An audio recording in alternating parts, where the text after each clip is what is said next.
Hi, and welcome to 10 Kids, 2 Docs, Parenting Insights from Pediatrician Moms. I'm Dr. Sylvia Bank.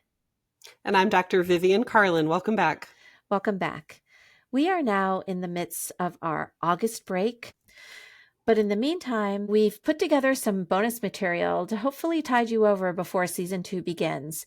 And today's bonus material is going to be a discussion about our podcast thus far and interactions that Vivian and I have had with people in the community commenting about our podcast. So I hope you enjoy. Let's jump in. Welcome to the 10 Kids, 2 Docs podcast. Seasoned pediatricians and longtime friends, Sylvia Bank and Vivian Carlin have counseled thousands of parents and are raising 4 and 6 kids, respectively. Join these doctor moms as they incorporate fun and their combined wisdom and experience to share parenting insights for anyone looking for practical and trustworthy guidance. Please note that this podcast is not intended to be a substitute for professional medical advice, diagnosis, or treatment from your doctor. Okay, Sylvia, I would really like you to tell our listeners about the symposium you were invited to do. Oh. No, this is the one that I was approached, recently, right? Not the one that we did together. No. The one that you did on your own, because I'm so proud of you. Thank you so much. I live in a multi-generational household, and my mother lives with us, and she's 82. And, she has, other friends in our community, older people. And we have a friend set that is, the mother is friends with my mom and their daughters are friends with me, in our community. And I had shared my podcast with one of the daughter friends, my friend, and that friend had told their mother about the podcast, another 80-something-year-old grandmother. And that grandmother is actually one of a large, community builder in our county, where she runs this senior organization, 55 plus organization. It's not a living group. It's just a club called the Village of Howard County, which is where we live. And she had listened to my podcast based on her daughter's recommendation.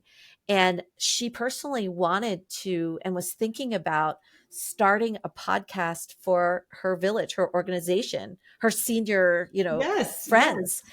And she approached me and asked me if I wouldn't mind going to one of their meetings and briefing them on what podcasting is all about.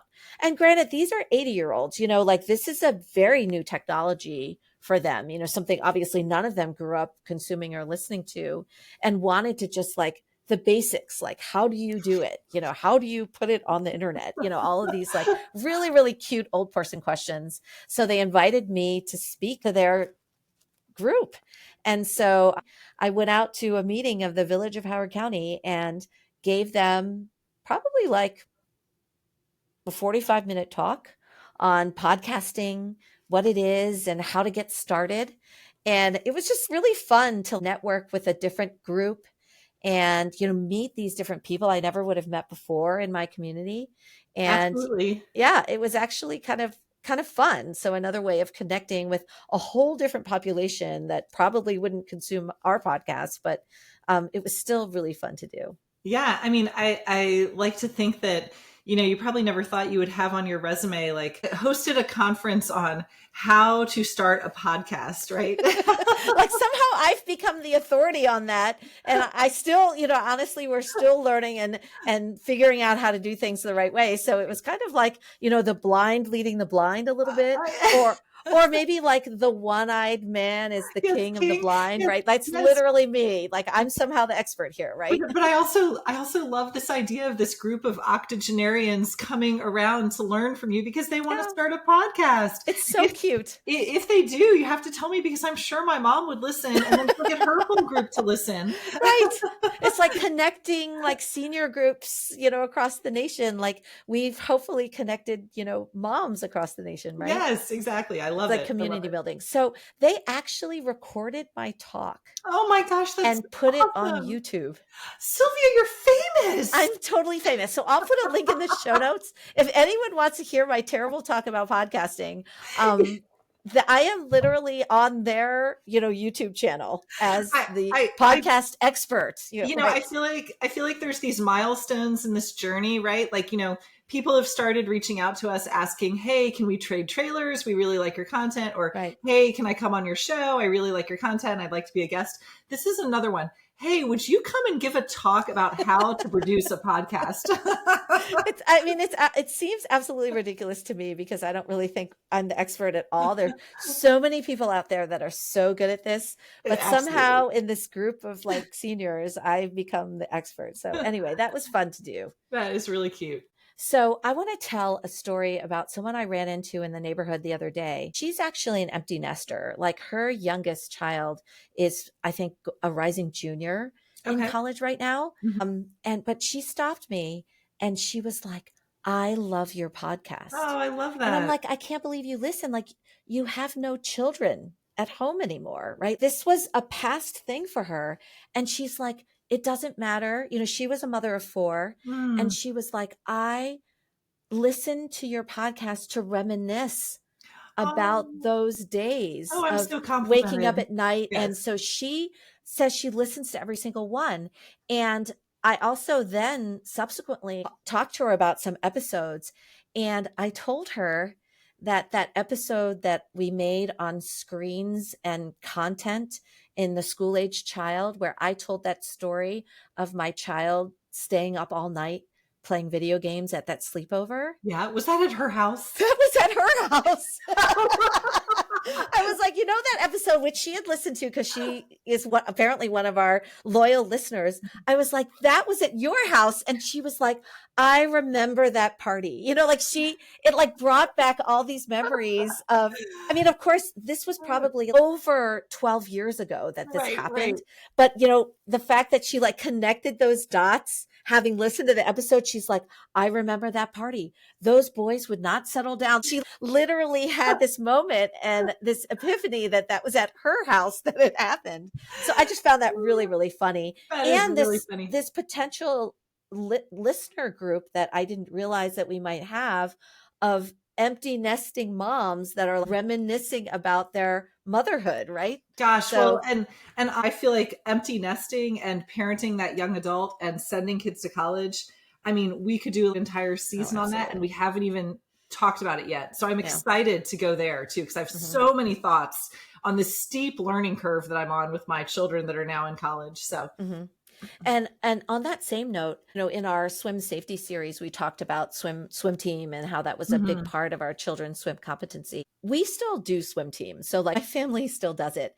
And, you know, both of my older children did it until they were 18 and were kicked off the team and could no longer come back. And now I have an 18-year-old who's doing his last year on swim team, and my 16-year-old still does it, right? So this is like an ongoing family that we've had.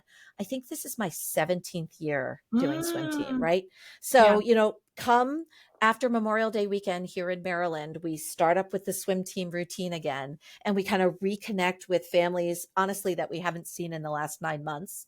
They're kind of like our swim team family. And then we disperse during the year and everyone kind of comes back and like, you know, reconnects at swim team.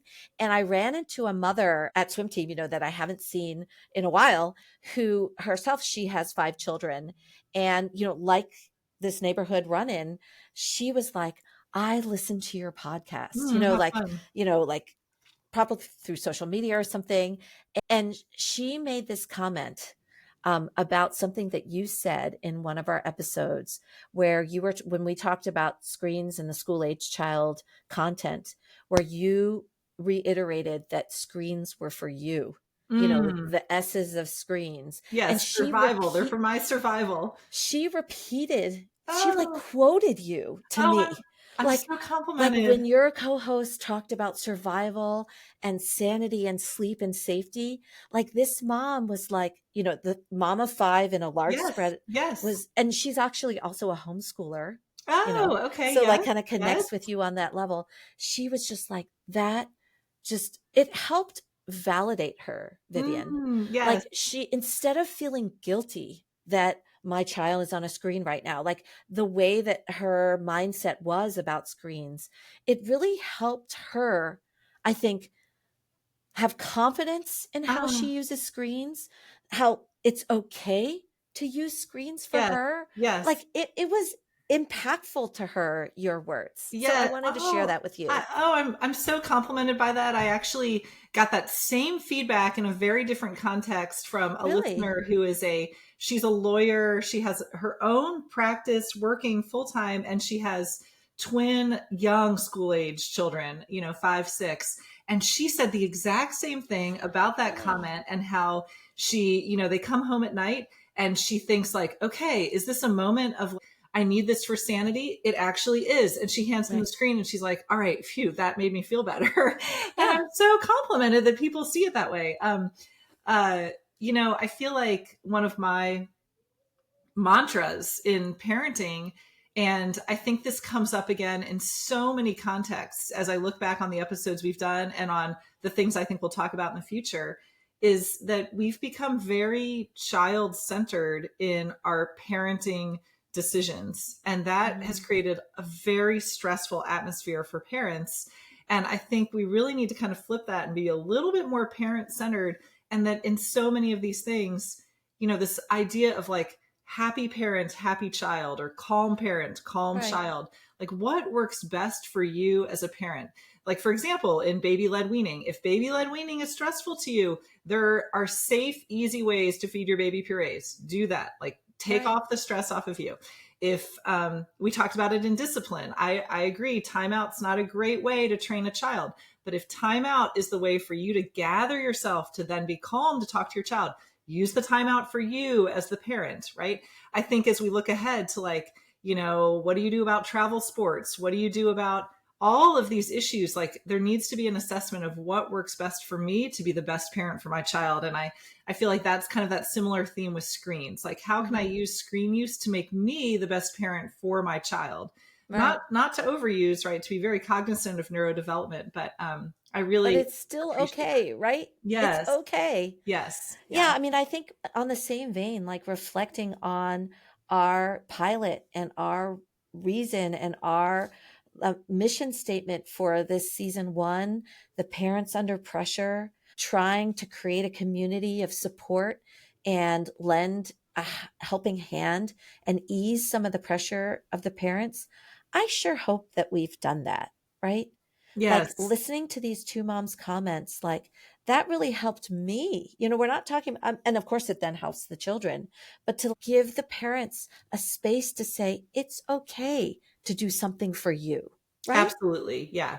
Yeah. So I hope that our season 1 has kind of begun to meet those goals, maybe of, helping parents under pressure, creating a community and creating a narrative of, people who've been through it, people who are pediatricians, you and me, easing some of that stress, right? Right. Well, it certainly inspires me to go on. And, you and I thought from the beginning, like, oh, if we provide that for just 5 listeners, that's probably enough. And we've had way more than that. So it's been beyond our expectations, but I certainly feel like it's a threshold of, man, if we're doing that for the listeners we have now, that's more than enough. I'm loving it and excited to keep going. Yes, me too. Me too. Yeah, Me I've too. really enjoyed exploring these topics, learning about new trends that I didn't know about before, and then kind of seeing how it fits in the context of the way that we parented, right? Yeah, absolutely. It's been very thought-provoking for me as well. No, absolutely. And it's really brought me back to those times when I was, a mom of 4 children, 5 years old and under, right? Like, you tend to like forget about that, I think, as your children get older, but this brings back a lot of memories. It lets me reflect. It gives me a reflecting space to think back on those years as a parent of really little kids. And I really enjoyed that. Yeah. I totally agree. So I hope you've enjoyed this bonus episode on community interactions that Vivian and I have had about our podcast. Please stay tuned for more bonus material next week. This is 10 Kids, 2 Docs. I'm Dr. Sylvia Bank. And I'm Dr. Vivian Carlin. We will see you next time. Thank you for listening to 10 Kids, 2 Docs, hosted and created by Sylvia Bank and Vivian Carlin. If you enjoyed this episode, please subscribe and recommend our podcast to other listeners. Visit our website at 10kids2docs.com, where you can find links to social media and leave comments or suggestions. Back next week with more topics in parenting.